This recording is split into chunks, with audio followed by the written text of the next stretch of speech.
안녕하세요. 율럭TV입니다.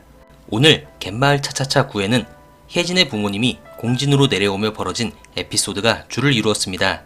혜진의 아버지와 새어머니는 혜진의 집에서 샤워기를 수리 중이던 두식을 마주쳤고, 두식은 부모님께 혜진이 자신의 여자친구라고 거짓말을 하게 됩니다.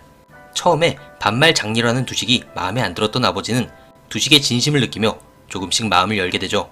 그런데 혜진의 새어머니에 대해선 저만 반전이라 느꼈나요? 처음에 풍기는 느낌만 봐선 완전 혜진을 잡아먹을 듯한 악덕 새어머니처럼 보였는데, 혜진과 두식에게도 따뜻하게 대해주고 또 꼰대 남편까지 잘 컨트롤하는 좋은 어머니셨네요. 사실 오늘은 급박한 스토리 전개가 없이 잔잔하게 흘러가는데요. 말 그대로 이 드라마의 미스터리인 공진 3대 미스터리 중 두 가지에 대한 힌트가 조금 주어졌습니다. 먼저 첫 번째 미스터리였던 두식의 서울대 졸업 후 5년간의 행적인데요. 두식은 현재 밤마다 악몽에 시달리며 서울에서 정신과 치료를 받고 있습니다. 두식은 의사와의 상담에서 자신이 사랑하는 사람들은 전부 떠난다, 즉 죽게 된다고 말을 합니다.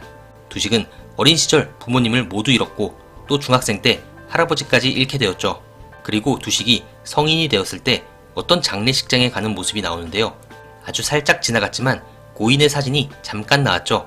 사진으로 봤을 때 두식이 가장 친하게 지냈던 친구의 죽음인 것으로 보입니다.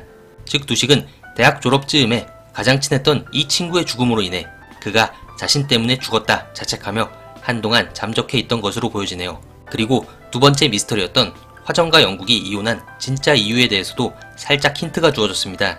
영국은 초이에게 고백했지만 깔끔하게 거절당했고, 이 모든 게 다 화정 때문이라며 그녀에게 역정을 내기 시작합니다. 그러면서 영국은 자신이 양말을 뒤집어 벗어났다는 이유로 이혼당했다며 억울해하는데요. 화정은 이혼의 진짜 이유가 따로 있다고 말합니다. 그러나 더 이상 이 대화는 이어지지 못하고 끊기게 되는데요. 여기서 알 수 있는 것은 일단 화정이 이혼 통보를 한 것이 영국이 정말로 마음에 안 들어서 그런 건 아닌 것으로 보여집니다. 그랬다면 이혼 후에도 남몰래 반찬을 챙겨주는 등 영국을 위한 행동을 할 이유가 없죠. 결국 다른 사정으로 이혼을 했다면 그 중간엔 초이가 끼어 있을 수밖엔 없어 보이네요. 지난 리뷰에서도 말씀드렸지만 초이가 동성애자인 것은 거의 확실해 보이는데요. 조금 막장으로 가자면 초이와 얼떨결에 실수를 한 화정이 그 죄책감을 못 이기며 어쩔 수 없이 영국에게 이혼 통보를 하게 된 것 아닐까요? 한편 두식이 주로 생활하는 산꼭대기 위 배의 진실에 대한 이야기도 살짝 지나갔는데요.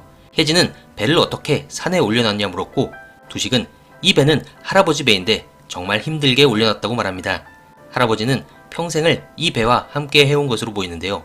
할아버지는 부모를 잃은 두식과 항상 함께하면서 아마도 입버릇처럼 본인은 죽어서도 이 배와 함께하고 싶다, 이런 말을 했을 듯합니다. 그리고 왠지 할아버지의 무덤이 이 산꼭대기 근처에 있고, 두식은 할아버지의 소원을 이루어드리기 위해 어떻게든 이 배를 산으로 끌고 올라온 것이 아닐까 생각되네요. 이어지는 10회 예고편에선 서울로 올라가다 차를 돌린 성현이 혜진에게 고백하는 모습이 등장합니다. 성현은 대학 시절에도 타이밍을 놓치며 혜진을 결국 놓친 적이 있었죠. 이번에는 과감하게 돌직구 고백을 하는 모습인데요. 이미 두식에게 마음이 열려있는 혜진이 성현의 마음을 받아들이기엔 어려울 것으로 보여지네요. 그럼 저는 다음 10회 리뷰로 다시 찾아뵙겠습니다. 감사합니다.